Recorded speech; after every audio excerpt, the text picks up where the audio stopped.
I'm telling you, you can make whatever kind of money you want to make. You can have whatever you want to have. You can do whatever you want to do. Like, there are no limitations. And aren't you tired? There's some of y'all out there right now. You're tired. You know, somebody telling you when to come to work. Somebody telling you when to take lunch. Somebody telling you when to do a vacation. Somebody telling you what you can and cannot do. Some of us, we were born to fly. But what I'm telling you is when you become the right person, what I mean by the right person is once you identify who you are and you begin to separate yourself from the masses and you begin to see your individuality, when you begin to see your talents, when you begin to see your personal skills. All right, it's like this. If you ever wore a suit from the store before, that's one thing. But if you ever got a suit tailored, are you hearing what I'm saying? If you ever got a tailored suit before, you know that it's different from going to buy a one-size-fits-all suit and then having a suit that's tailor-made. It fit different. The pants are different. The way you walk in it is totally different. Why? Because it's fit to you. And what I'm telling you is you need to have a tailor-made life. When you were created with a specific purpose, a specific design. I don't care if you was born and, you know, your parents didn't claim you. You still special. I don't care if your mama wasn't in your life, your daddy wasn't in your life, you are still special. When you were created, you were designed to do what nobody else can do. And I'm telling you, when you become the right person, what you do is you start separating yourself from other people. You begin to have a certain uniqueness. As long as you following other people, as long as you being a copycat, you will never ever be the best copycat in the world, but you will be the best you could be. So I'm challenging you, number one, I'm challenging you to define your value, right? Number two, I challenge you, listen to me. If you want to make more money, if you want to be more successful, if you want to have and do stuff you ain't never done before, number two, I'm asking you to invest in you. That's right. Invest what? Number one, I'm asking you to invest time. I'm asking you to invest time in yourself. Some of y'all, you spend so much time with other people. Previously from Eric Thomas. But they loyal. This ain't no picnic. This ain't no family reunion. We have a mission that we're trying to accomplish. We have money we're trying to raise. And Jesus knew that even though Judas was a hater, financially, he was better than everybody on the squad, and he could move them financially in a way that nobody else could move them. And didn't get rid of him until it was time for him to die. Oh, y'all missed what I just said. He didn't even get rid of him until it was time for him to leave because he needed him economically. Come on, we have a vision. We have a mission. We have a visionary. We have a mission. Our goal is to move the needle, not surround ourselves with loyal people who ain't competent. No, what I'm asking you to do when you leave today, y'all have done some phenomenal stuff, and I prayed about it. I prayed about this presentation. Y'all have done some phenomenal stuff, and it ain't even really all been as a pack. You've done some phenomenal stuff without it being a pack, without you collectively working together.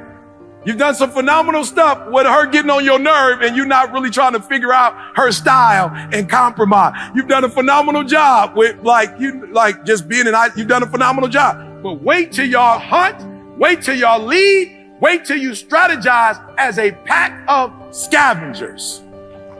All right, but this is not who I want you to model. I'm just saying I want you to see. It's not who I want you to model. But I do want you to at least see the numbers, right? This is a numbers game. This is who I want you to model. You know what's so crazy about the African wild dog? They weigh about 55 pounds. Look at the numbers. 90%, they weigh 55 pounds. You're talking right here about 400 to 500 pounds. The lion is 400 to 500 pounds. On any given day, this lion weighs about 400, 500 pounds. And this lion cannot...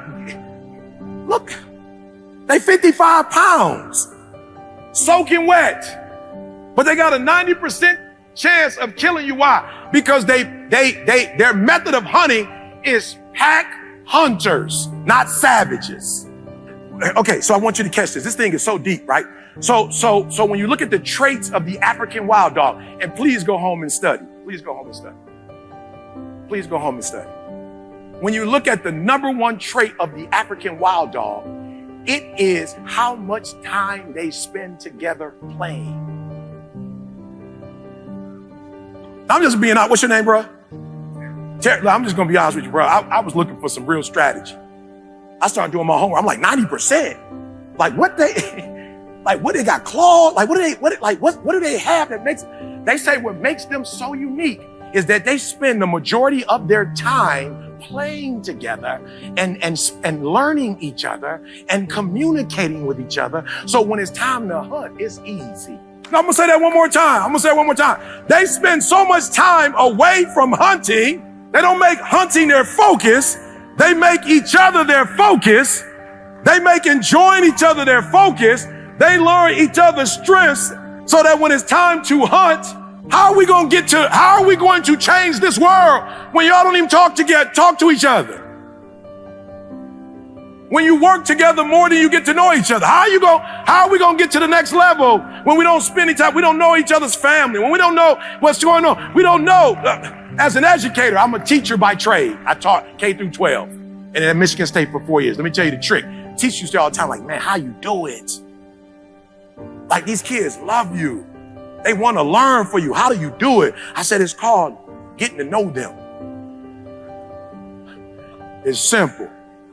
So you think Johnny is acting a fool. He's not acting a fool. What you don't realize is October 10th is rough for Johnny because Johnny's grandmother got killed October 10th. So every October 10th, he's not showing out, he's mourning.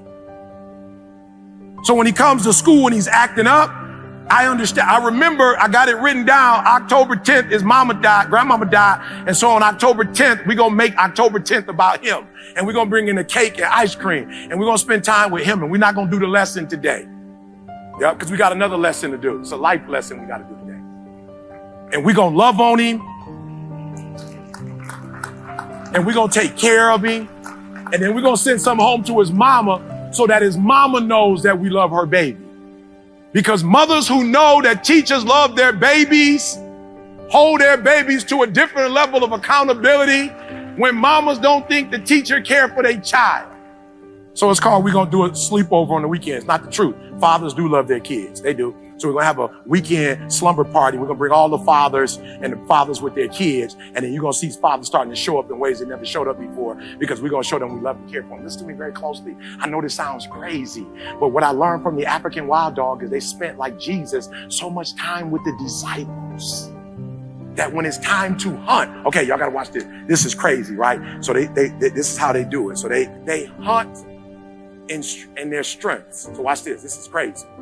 So African wild dogs don't ambush, which means what?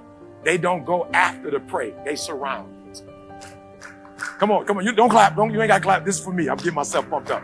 Because you're going to get it in a minute. So I just got to tell myself, yeah, and then you're going to catch it in a minute. It's okay.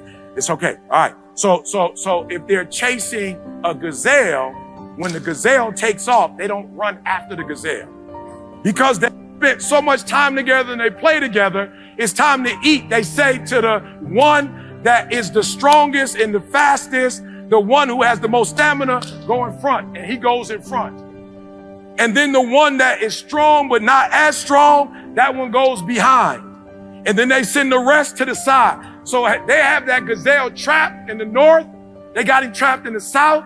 They got him trapped on the east. They got it trapped on the west. And guess what? They never attack the gazelle. They have something called stamina. So what they do is they run with the gazelle till the gazelle fall out. Y'all miss what I just said? They have something called competitive stamina. For in due time and in due season, the African wild dog does not chase the gazelle.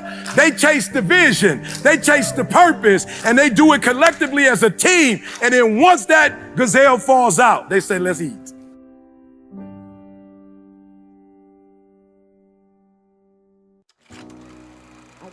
But then when I come to work on Monday, it seems like everybody's down, everybody's out. Instead of doing TGIF, thank God it's Friday, I'm going to do TGIM, thank God it's Monday.